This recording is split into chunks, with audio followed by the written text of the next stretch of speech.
Well, hello, my little beauties. It's David Connolly here with another bedtime story for web developers. These stories are really here to educate, entertain, and inflate my damaged ego. A lot of this stuff is kind of quite heavy because some of these projects that I'm going to be telling you about are still out there today, and I'm quite nervous speaking about this stuff. I think I'm going to have to start doing legal disclaimers or something. But my legal disclaimer for the moment is that I'm not going to name any particular person or anything, and all of these stories that I'm giving you are more than 9 years old. 9 years is enough time to wait, right? So all of this stuff that you're going to hear from me happened 9 years or more in the past, sometimes much, much more. Maybe I'll tell you about the dot-com bubble going and all that, and what happened then back in 2000. I've so many of these stories, and they just get crazier and crazier. You would not believe some of the things that I've gone through. So this one, it's about the big tech companies, and they are not as smart as you think. I was approached by somebody from one of the big tech companies. It was not Apple, it was not Google, but it was in that league, and one of the top 10 tech companies on the planet, actually. There are people watching this video, many of whom who are using products from this company. You know this company. Massive, probably a multi-billion pound company, or dollar. Anyway, they got in touch, and this company has their own database, their own database. And they had some software that came out, and they wanted to promote this in the UK and basically make you guys, the web development community, aware of this thing, So they got in touch, and I met up with them and all of that.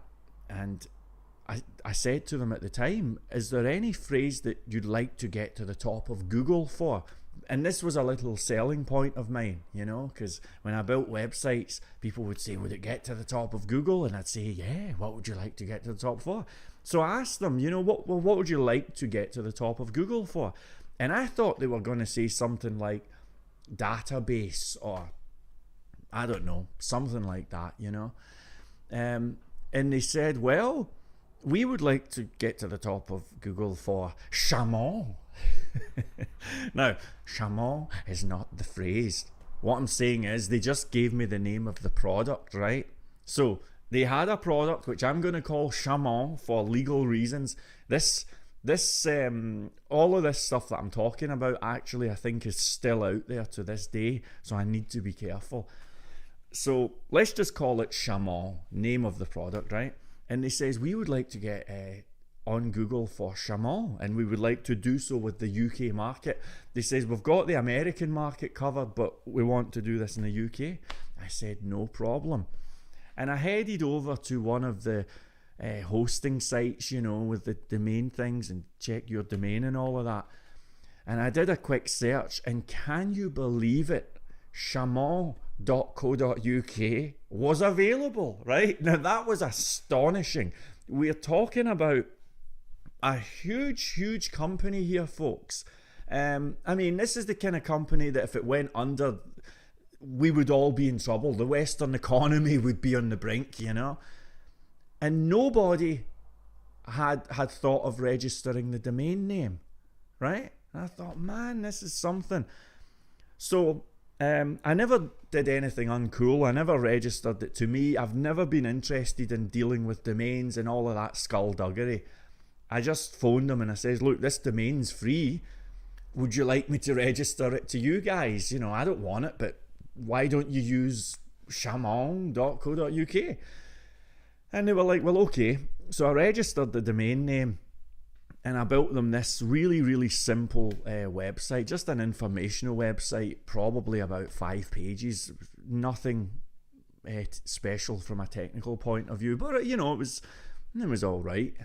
And I did that, and I launched shamu.co.uk. Now, back then, the Google algorithm worked in such a way that it really paid attention to the domain name when it was ranking websites. So if you wanted to get to the top of Google for a magical golden microphone, you could register magicalgoldenmicrophone.com and you'd get to the top of Google, except if there was something really, you couldn't get to the top for Amazon, but you get the idea, right? The domains were massive.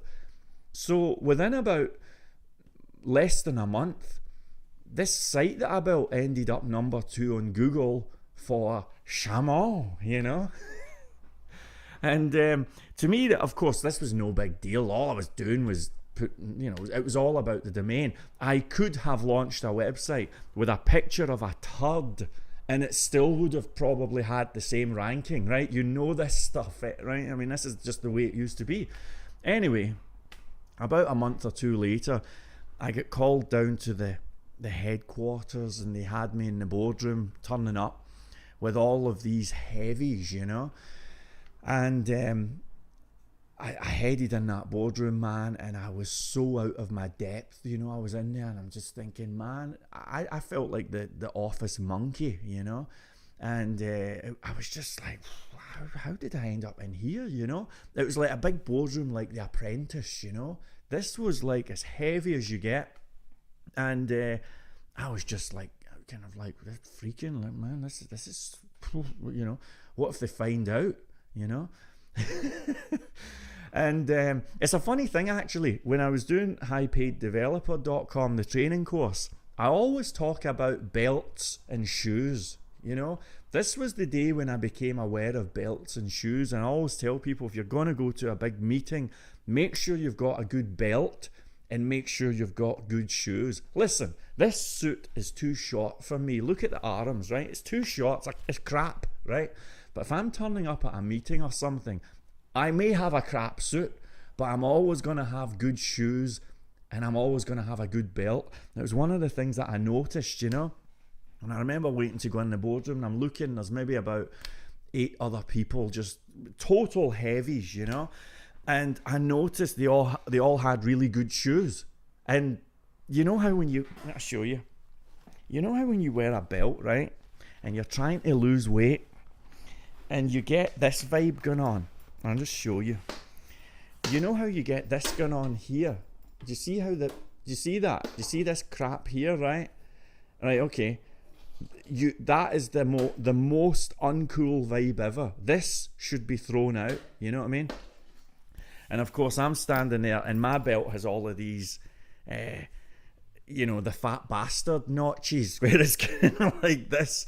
And I had such an inferiority complex about this because they were all immaculate and I'm freaking out. And man, that was the vibe. And somewhere along the line, I had a conversation with one of the guys outside, actually a few of them. They all thought I was really funny for some reason, which was also making me really paranoid. I'd say something like, can I go to the toilet? And they'd all go, oh, ha, ha, ha, ha, this guy's hilarious. And I'd be going, what's the joke, And anyway, I headed into this boardroom to do the strategy meeting or whatever. And I'm just sitting like this, like the guy with the crap belt, and the crap shoes. And I thought, right, okay, well, I'll just, enjoy the thing and sit back and none of this concerns me, but okay, fair enough. And then before they started, the dude at the end of the table, he said, before we begin, can we please give a round of applause to David Connolly? This young man here managed to build our UK website and get it top 3 on Google within just 1 month. A staggering achievement, and I suggest that we submit our round of applause now. And then they all start going, and they're all clapping. Right? I mean, you can hear the flair of honesty here, right? So they start clapping, and they're clapping in the boardroom, and I'm sitting going, what? All I did was, it was just the domain. Did they not? And what do? Do you tell them? Do you say to them, hey, guys, actually, It wasn't me. It was just the domain. Well, of course I never told them. I just sat like this. Okay, okay. And that was that, you know. So that's my story. This story actually has a really funny ending. You remember when I was saying that I was chatting to some of them and all of that, and they thought I was a funny guy and I was freaking out? Well, one of the guys one of the guys who had hired me actually was saying things like, yeah, I need to come to Scotland sometime, you know, that would be good. So what's it like? And I'm trying to make I don't give a rat's ass about Scotland, you know, but I'm trying to make some conversation, and I'm like, yeah man, it's really cold. And he's like, how cold? And I was saying, well, put it this way, man, if you ever go to Scotland, you better get a big jumper, man. I mean, you know. And he's like, well, how big? And I'm like, well, you need a really big woolly jumper. It's so cold this time of year, you would not believe it. And he's gone, really? I was saying, oh man, it's incredible. Now, I'm just making conversation. I don't know if it's cold or not. I'm sitting like this 24/7. I mean, can somebody tell me if it's night or day outside? I don't know. But in any event, that was the small talk. And the guy said to me, well, we'll need to meet up in Scotland at some point, and you know, maybe we can do that in a few weeks' time or a few months or whatever. And I'm just sipping a coffee, and I'm kind of like, yeah, we can do that. Yep, we can come. Yep. I said, I've actually got an office joined right onto Central Station in the middle of Glasgow. You can come on. It's gonna be great. You head on up. You and me. Yeah. All right. And I'm having this small talk, you know, sipping my coffee. I do the boardroom thing, and it's a standing ovation and all that. They think I'm a marvel of modern day science. And that was it. And I headed home, and there you go. But then, a couple of Fridays down the road, I was going home on Friday night, and I was in my office, and I was just going home, and the phone went. And it was the dude. It was the dude, you know. And he said to me, oh, hi, how you doing? It's me again, remember? Remember the boardroom and all of that? Yeah, remember, hey, how are you? Everything, yeah. And I'm saying, yeah, I'm good, how are you? He says, yeah, so anyway, looking forward to seeing you. And I said, well, I'm looking forward to seeing you too. And he says, okay. And I said, that's awesome. And he says, yeah, so we're both looking forward. And I was going, yeah. And then he says, so when are you going to show up? I says, what? He says, I'm at the train station. You know, he says, we agreed. I said, remember I said I was going to come up and would meet at 7:30? He says, I'm at the train station now. I'm in Glasgow. When are you going to pick me up? And I went, holy moly. You are joking. And he was going, no, we said we'd come up. Now, folks, I do not know to this day what happened. Maybe I agreed to meet the guy. Maybe I never. Maybe I headed into the twilight zone. I don't know what happened. And I thought, oh no. This was about 7:30 at night. I was like, you're at the train station right now? This is, you know, the guy. And he's saying, yeah. And I'm like, oh no. So I turn up at the train station, and I'm freaking out. And I was doing all phone calls, totally freaking. I turn up, and the guy from this massive, huge tech company standing in the train station, like the Michelin man with a big, crazy woolly jumper. And he was going, see, I got the big crazy jumper. And I'm like, oh, okay, you know, sun's beating from the heavens. And I'm like, what am I going to do with what can I do? And at the time, I was living in a shotgun shack, you know. I mean, it was a tiny little flat, and I was the chancellor of the century. And I thought, I'm going to get busted. If I take this guy to my house, he's going to have a nervous breakdown, you know. And I thought, what can I do? So I phoned up my Lady Wonder wench, who had a nice place, thankfully. It wasn't a mansion or anything, but it had upstairs and downstairs, and it had nice trees outside. And I phoned her and I was like, look, I'm with the guy. It's the big company. He's here. He's the guy. Look, I need you to pretend that that's my house. You know, we're coming over now, and just pretend that that's my house. I'll explain everything later, you know.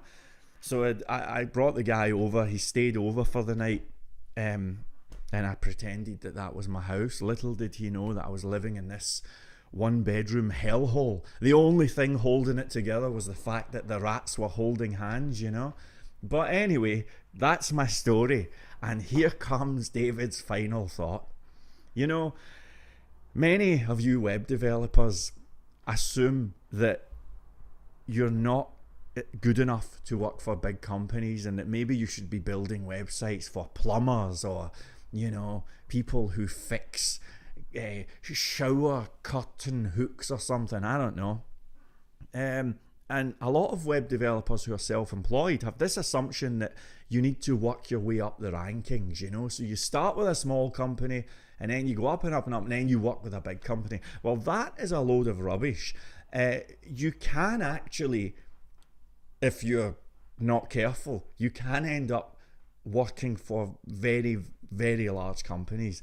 And I was blown away because they never got the domain. To this day, I don't know if they turned around at one point and says it was just the domain. What was the score with that guy? I don't know. But they never even knew that it was just the domain that got them that top ranking, you know. And really the moral of the story is that the tech companies, the big tech companies, are not as smart as you think they are. Anyway, if you enjoy these stories, I've got 21 years of this stuff. If you would like more of this kind of material, I have some crazy, crazy stuff. You have no idea. We are scratching the surface, folks.